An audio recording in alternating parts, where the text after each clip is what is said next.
Hi guys. Wrapper വേടൻ, അനിയന്മാരുടെയും അനിയത്തിമാരുടെയൊക്കെ ഉപദേശകനായിരുന്ന ചേട്ടൻ, wrapper ചേട്ടൻ വീണ്ടും ഒരു ലൈംഗിക ആരോപണം നേരിട്ടിരിക്കുകയാണ്.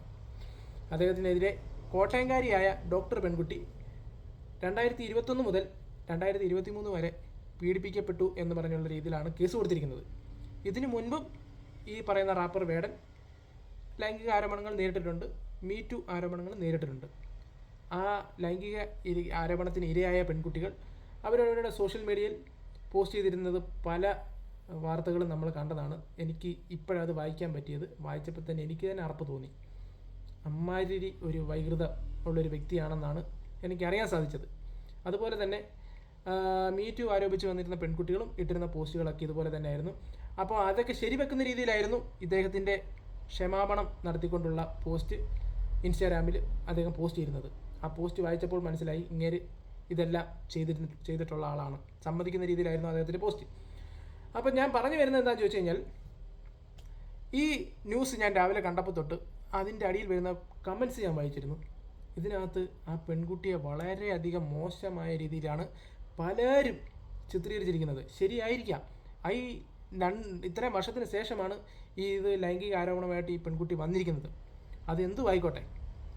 പക്ഷേ അറിയാൻ സാധിച്ചത് ഈ പെൺകുട്ടിയെ ഇവൻ വശത്താക്കിയതോ അങ്ങനൊന്നുമല്ല. ഇവർ രണ്ടുപേരും പരസ്പരം പരിചയപ്പെട്ടത് സോഷ്യൽ മീഡിയ വഴിയാണ്. സോഷ്യൽ മീഡിയ വഴി പരിചയപ്പെട്ട ശേഷം ഇവർ രണ്ടുപേരും മനസ്സ് കൊണ്ട് ഇഷ്ടത്തിലാകുകയോ അങ്ങനെ എന്തോ രീതിയിലായതിനു ശേഷമാണ് ഈ പെൺകുട്ടിയുടെ മുറിയിലേക്ക് ചെല്ലുന്നതും എങ്ങനെയോ അവർ ശാരീരിക ബന്ധത്തിൽ ഏർപ്പെട്ടു. അതിന് ശേഷം മനസ്സിലായി ഇവർക്ക് തെറ്റുപറ്റി, വേടനും തെറ്റുപറ്റി. കാരണം വേടൻ ഒരു പബ്ലിക് ഫിഗറാണ്. അതുകൊണ്ട് തന്നെ വേടൻ അവിടെ ഉപയോഗിച്ച ഒരു ഏറ്റവും വലിയ നമ്പറാണ് വിവാഹ വാഗ്ദാനം നൽകി വിവാഹം കഴിച്ചു കൊള്ളാമെന്നൊക്കെ പറഞ്ഞ് വീണ്ടും ഇവളെ വരുതിയിലാക്കുകയും വീണ്ടും പലതവണ ഉപയോഗിക്കുകയും ചെയ്തു. അന്ന് അവൾക്ക് മനസ്സിലായില്ല ഇദ്ദേഹം ഇവളെ ഉപയോഗിക്കുകയാണെന്നുള്ള കാര്യം. പിന്നീടാണ് മനസ്സിലായത്. കാരണം ഇദ്ദേഹത്തിൻ്റെ ഈ ലൈംഗിക വൈകൃതം മനസ്സിലാക്കിയതിന് ശേഷം ഇദ്ദേഹത്തിന് ഈ ഒരു ആസക്തി കൂടുതലാണെന്ന് തിരിച്ചറിയാൻ വൈകിട്ടുണ്ടാകാം. ആദ്യം തന്നെ മനസ്സിലാക്കി കാണും. പിന്നീട് ഈ പെണ്ണുങ്ങളോടുള്ള അടുപ്പം ഇദ്ദേഹത്തിന് കൂടുതലാണെന്നുള്ളത് പിന്നീട് അങ്ങനെയാണെന്ന് തോന്നുന്നു ഈ പെൺകുട്ടിക്ക് മനസ്സിലായത്. അതിനുശേഷമാണ് ഈ പെൺകുട്ടി ഇവനെ വളരെയധികം ശ്രദ്ധിക്കാൻ തുടങ്ങിയതും. അതുകൊണ്ട് തന്നെ ഇവർ പിരിയുന്നതിന് തൊട്ട് മുമ്പ് ഇവൻ പറഞ്ഞിരുന്നു, നീ വളരെ ടോക്സിക് ആയതുകൊണ്ടാണ് ഞാൻ നിന്നെ ഉപേക്ഷിക്കുന്നതെന്ന്. അതെ, ആ പെണ്ണ് ടോക്സിക് ആകാൻ കാരണം ഇവൻ തന്നെയാണ്. ഇവൻ്റെ ഈ ഒരു സ്വഭാവമാണ് ഈ പെൺകുട്ടിയെ ടോക്സിക് ആക്കിയെന്നാണ് എനിക്കറിയാൻ മനസ്സിലാക്കാൻ സാധിച്ചത്. ഇവൻ അങ്ങനത്തെ ഒരു പ്രകൃതമുള്ളവനാണ്. അപ്പോൾ ആ പെൺകുട്ടിയെ കുറ്റം പറയുന്നവരോട് എനിക്ക് പറയാനുള്ളത്, ആ എന്തും ആയിക്കോട്ടെ, ഒന്ന് ചിന്തിച്ചു നോക്കുക. ഇവൻ നേരെ ചൊവ്വ ഉള്ളവനായിരുന്നുണ്ടെങ്കിൽ ഇത്രയും കേസ് വരുത്തില്ല. എത്ര കേസാണ് ഇവൻ്റെ പേര് ലൈംഗിക ആരോപണം, മീ ടു ആരോപണം വന്നുകൊണ്ടിരിക്കുന്നത്. ഇവൻ ശരിയായതുകൊണ്ടാണോ ഇങ്ങനെ വരുന്നത്? ഇവൻ ശരിയല്ലാത്തതുകൊണ്ടല്ലേ? ശരി, ഒരു പെൺകുട്ടി നമ്മുടെ അടുത്ത് സൗഹൃദം നടിച്ചു വന്നാൽ ഉടനെ ആ പെൺകുട്ടിയായിട്ട് ശാരീരിക ബന്ധത്തിൽ ഏർപ്പെടാനാണോ പോകുന്നത്? ഓരോരുത്തരും ബോധമുള്ളവന്മാരായിരുന്നു ആരും ഇങ്ങനെ ചെയ്യത്തില്ല. ഇത്ര കഴപ്പ് മൂത്ത് നടക്കുന്നവന്മാരെ ഇങ്ങനെയൊക്കെ ചെയ്യത്തുള്ളൂ. ഈ കഴപ്പ് മൂത്ത് നടക്കുന്നവരെ കുറിച്ചൊരു വീഡിയോ ചെയ്യണമെന്ന് ഞാൻ ആലോചിച്ചതാണ്. അത് ഞാൻ പിന്നെ ചെയ്തോളാം. അപ്പോൾ ഈ വേടനെ ന്യായീകരിക്കുന്നവരുണ്ടാകാം, എതിർക്കുന്നവരും ഉണ്ടാകാം. എന്തു തന്നെയായാലും എനിക്ക് പറയാനുള്ളത് ഞാൻ പറയാം. ഇദ്ദേഹത്തിൻ്റെ അടുത്ത് ഒരു പോസിറ്റീവ് വശം ഉള്ളത് എന്താണെന്ന് ചോദിച്ചു കഴിഞ്ഞാൽ, ഒരു പോസിറ്റീവ് ഉണ്ട്. ഇവൻ്റെ വരികൾ, ഇവൻ്റെ പാട്ടിൽ വരുന്ന വരികൾ, ഓരോ വാക്കും നല്ല അടിപൊളി വരികളും നല്ല വാക്കുകളും. അത് ഒഴിച്ചു നിർത്തിയാൽ ഇവൻ്റെ സംഗീതവും കൊള്ളത്തില്ല, ഇവൻ്റെ പാട്ടും കൊള്ളത്തില്ല, തേങ്ങ കൊള്ളത്തില്ല. പിന്നെ ഒരു കാര്യം കൂടെ കൊള്ളാം, പക്ഷേ അത് കൊള്ളാമെന്ന് ചോദിച്ചാൽ കൊള്ളാം, കൊള്ളത്തില്ലെന്ന് ചോദിച്ചാൽ കൊള്ളത്തില്ല. ഇവൻ്റെ രാഷ്ട്രീയം, അതായത് ഇവനിപ്പോൾ കമ്മ്യൂണിസ്റ്റിൻ്റെ കൂടെയാണ് നടക്കുന്നത്. ആ രാഷ്ട്രീയമല്ല ഉദ്ദേശിച്ചത്. ഇവൻ ഈ ജാതീയത പറഞ്ഞിട്ടുള്ള രാഷ്ട്രീയമല്ലേ, അത് ഒരു പൊടിക്ക് കൊള്ളാം. പക്ഷേ ഒരു പടിക്ക് നോക്കുകയാണെങ്കിൽ അറും പോറാണ്, കൂടുതലാണ്. കാരണം ഞാനും ഒരു ദളിത് വിഭാഗത്തിൽപ്പെട്ടൊരു യുവാവാണ്. എനിക്ക് മനസ്സിലാവും. ഞാനൊരു പാർട്ടിക്കാരനെ സപ്പോർട്ട് ചെയ്യുന്നൊരു വ്യക്തിയല്ല കേട്ടോ. ഞാൻ ഇന്നേ വരെ ഒരു പാർട്ടിക്കും വോട്ട് ചെയ്തിട്ടില്ല, നോട്ടയ്ക്കേ കുത്തിയിട്ടുള്ളൂ. അങ്ങനത്തെ ഒരുത്തനെ ഞാൻ. അപ്പോൾ പൊളിറ്റിക്സിനോട് എനിക്കൊരു താല്പര്യമില്ല. എൻ്റേതായ വേറെ പൊളിറ്റിക്സാണ്. ഈ രാഷ്ട്രീയം എന്ന് പറയുന്നത് പല ടൈപ്പ് ഉണ്ടല്ലോ, അങ്ങനത്തെ രാഷ്ട്രീയമല്ല. അപ്പോൾ ഇദ്ദേഹം എന്ന് വിളിക്കാനുള്ള യോഗ്യത ഒന്നും ഇവനില്ല. അവനൊരു നല്ല ഒരു തലതെറിച്ചവനാണ്. ഇവൻ്റെ കയ്യിലെല്ലാം ഉണ്ട്. ഇതിനു മുമ്പ് ഇവനെ കഞ്ചാവ് കേസൊക്കെ ഉണ്ടായിട്ടുണ്ട്. ഇപ്പോഴാണ് കഞ്ചാവൊക്കെ പൊങ്ങി വന്നത്. ഇപ്പോഴാണ് ഇതിന് ശേഷമാണ് ഇവൻ സ്റ്റാറായി മാറിയത്. ഇപ്പോൾ ചെറുപ്പക്കാരോട് എനിക്ക് പറയാനുള്ളത്, ഈ ചേട്ടൻ എന്ന് പറയാൻ റാപ്പർ ചേട്ടൻ പറയുന്നത് കേട്ട് എടുത്ത് ചാടാനും തുള്ളാനും നിൽക്കരുത്. നിങ്ങളുടെ ലൈഫ് പോഞ്ഞാട്ടയാവും. ഇവനൊക്കെ കാണിക്കുന്ന പോലെ ലഹരിക്കെതിരെയൊക്കെ പോയി, ലഹരിക്കെതിരെയല്ല ലഹരിയുടെ പിന്നാലെ പോയി കഴിഞ്ഞാൽ ലൈഫ് കോഞ്ഞാട്ടയായി പോകത്തുള്ളൂ മക്കളെ.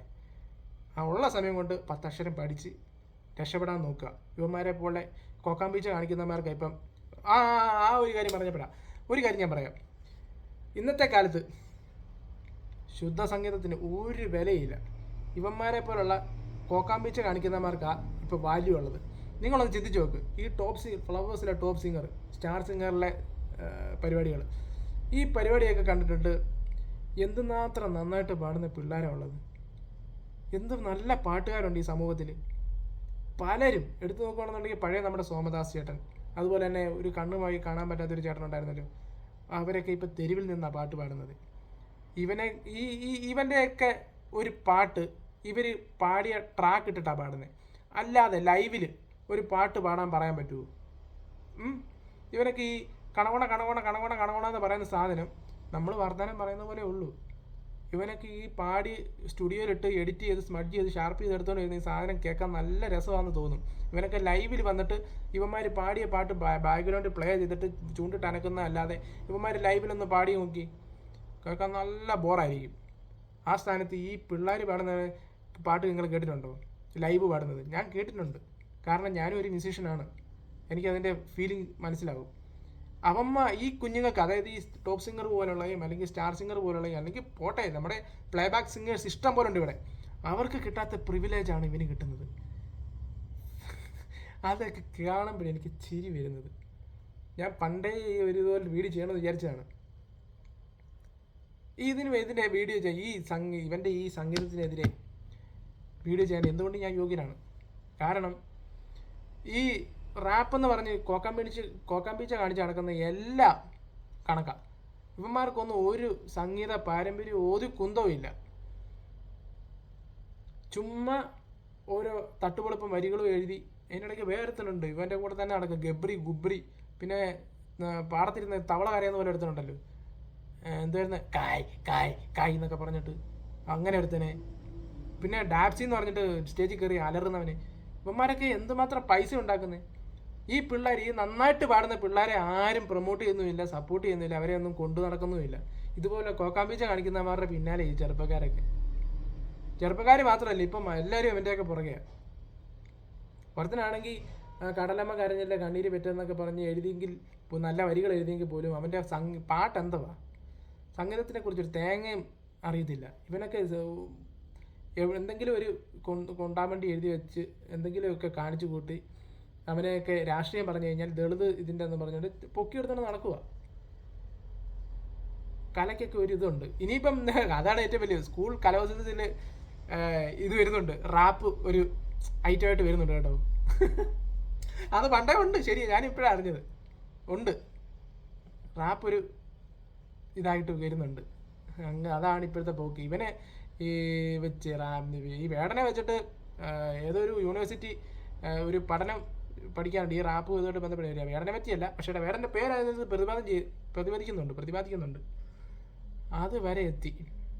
എന്നാൽ കാണുന്നുണ്ട്. നാളെ തൊട്ട് 1ാം ക്ലാസ് തൊട്ട് ഇവനെക്കുറിച്ച് ഒരു ചാപ്റ്റർ ഇറക്കും. പിള്ളേർക്ക് പഠിക്കാൻ പറ്റിയതാ. ഉപദേശകനല്ലേ, ഉപദേശിച്ച് എവിടം വരെ എത്തി.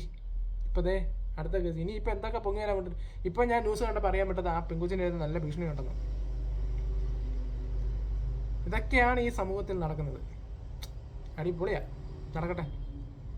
അപ്പോൾ ഇനിയിപ്പോൾ എന്നെ കുറേ പേര് ചീത്ത വിളിക്കാൻ വരും, വിളിച്ചോട്ടോ, കുഴപ്പമൊന്നുമില്ല. എന്തായാലും ഇത് ശരിയാണെന്ന് എനിക്ക് തോന്നുന്നില്ല. അതുകൊണ്ട് എൻ്റെ അഭിപ്രായം ഞാൻ പറഞ്ഞു. ശരിയാണെങ്കിൽ ശരിയാണെന്ന് തന്നെ പറയും, തെറ്റാണെങ്കിൽ തെറ്റാണെന്ന് തന്നെ പറയും. ഇവനും കാണിച്ചത് ശരിയല്ല, ആ പെങ്കൊച്ചും കാണിച്ചത് ശരിയല്ല. പക്ഷേ ആ പെങ്കൊച്ചിനെ ഇങ്ങനെ ക്രൂശിക്കരുത്. 2 പേരുടെ ഭാഗത്ത് തെറ്റുള്ളപ്പോൾ 2 പേരുടെ ഭാഗത്ത് ചെയ്യണം, ഒരാളുടെ ഭാഗത്ത് മാത്രം നിൽക്കരുത്. ഓക്കെ.